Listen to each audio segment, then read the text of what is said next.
On our strike notice, we raised key two issues which are very broad.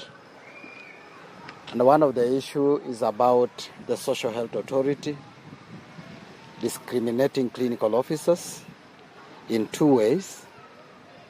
One is about denying facilities owned by clinical officers and registered by the clinical officers under the Clinical Officers Act,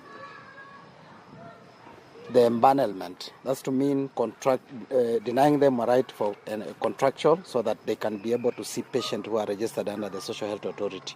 The second aspect of that discrimination is the failure to empanel the professional, that's the clinical officer, and subsequently denying them also the right for pre-authorization.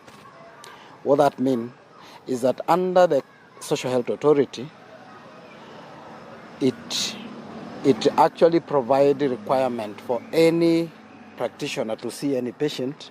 You must have been empaneled, meaning you must be enlisted and be given contract to see patient. When patient come to the hospital, like what was happening in Kenyatta yesterday, you must fill a form, whether electronic or physical, and the request that the Social Health Authority allow for a procedure to happen.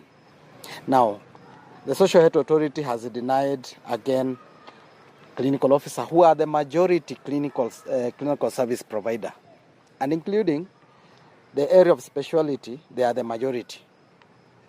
Unfortunately, they are imposing an existing laws and policies that for facilities owned by clinical officer to be allowed to see patient, or rather to be able to offer services to Kenyan, they must be seeking a second registration under the KMPDC Act, which is illegal and irregular.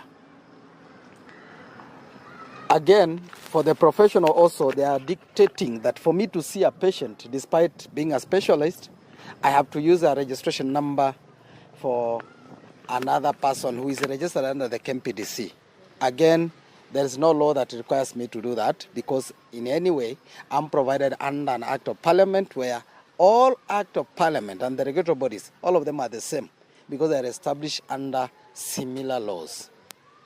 So abrogating a certain regulatory body to be as superior to the other is irregular, because there's no law that has given them that authority.